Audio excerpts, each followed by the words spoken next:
of Atlanta and a student of the civil rights movement. Billy shared on Facebook that he spent some time this past Sunday afternoon at the King Center in Atlanta, seated on a bench overlooking the tombs of Dr. King and Coretta Scott King.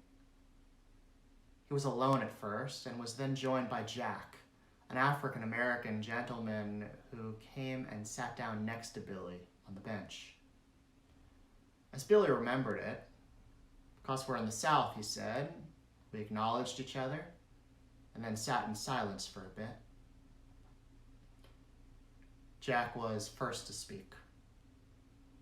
"Watching the news make you want to spend time here?" he asked Billy. Billy nodded in agreement. Then Jack asked, "Are you okay?" "No," Billy replied. "You?" Jack wasn't either.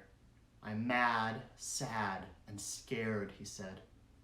Again, there was silence between the two. And then Jack asked the question that many of us are pondering at the end of this incredibly troubling week.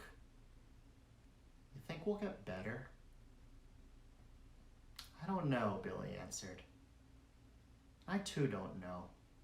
I wonder how we'll move forward as a nation. The heinous public killing of George Floyd has ripped open deep scabs in our nation's flesh, once again shining light on systemic problems that have existed here in this country for too long.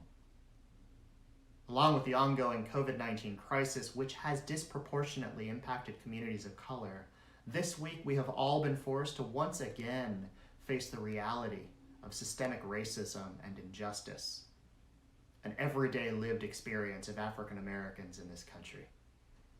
There are no quick or simple fixes to the current situation. No singular action we can take or do right now to quickly resolve the anger, sadness, and fear felt by so many across the nation.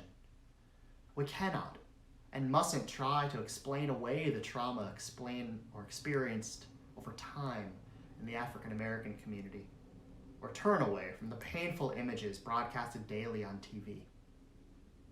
Perhaps instead we can take our cues from Jewish tradition, which offers us a slow and intentional pathway forward. The 11th century Spanish poet and philosopher Rabbi Shlomo Ibn Gabirol taught a multi-step approach to seeking wisdom. The first step is silence. Now is the time for white dominant communities to practice allyship, standing behind and helping to amplify the voice of African American leaders who can speak on behalf of themselves and their communities. White people should take cues from leaders of color, particularly those who have been doing this work for many years and who will continue to do so well beyond this moment. Authors Kenneth Jones and Tama Oken caution white dominant groups like ours to beware of what they refer to as a misplaced sense of urgency. Acting hastily now in these volatile and dynamic times makes it difficult to be inclusive, to encourage democratic and thoughtful decision-making, and to think long-term. Acting in haste without first building diverse coalitions risks sacrificing potential allies for quick or highly visible results, sacrificing interests of communities of color in order to win victories for white people, therefore only reinforcing long-standing power differentials and sacrificing the possibility for real change in order to make ourselves feel better in the moment. There's more to our teaching. In seeking wisdom, the first step is silence, the second, listening.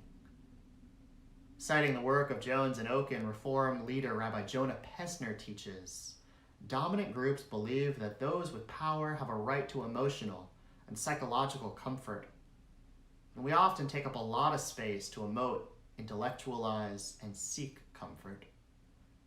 In the process, we can cause unintentional harm, although we're trying to do the exact opposite.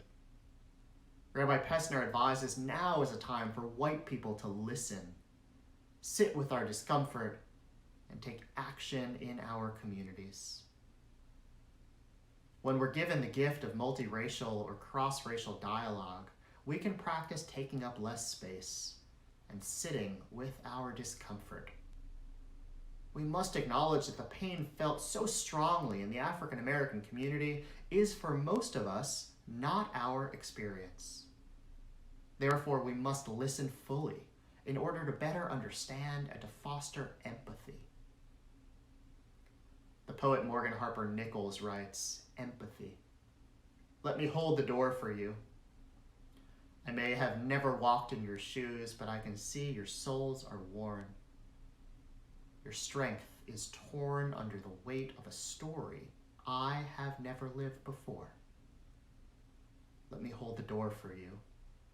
After all you've walked through, it's the least I can do."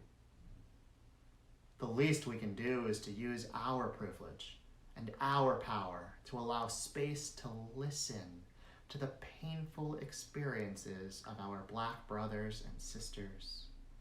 It's in relationship, in the organic exchange of stories and feelings, that we move forward from the depths of despair and hopelessness to effect constructive change now and over the long term. Back at the King Center, Billy and Jack spoke a while longer. Jack shared his concern for his nieces and nephews who are being raised in the inner city. The two expressed their shared hope for the vision at one time championed by Martin Luther King Jr. and the other leaders of the civil rights movement. After a few more minutes of conversation, Jack said to Billy, "Maybe this is how it starts to get better." "I really hope so," Billy responded. Before departing, the two bowed their heads in prayer. At the end, Jack looked up and said, "Peace be with you, brother."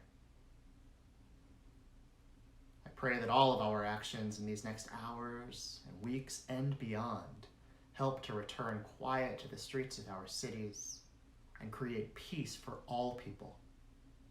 May we come together in understanding and respect, building a better world for us today and for future generations. May our actions merit this coming true. Shabbat Shalom.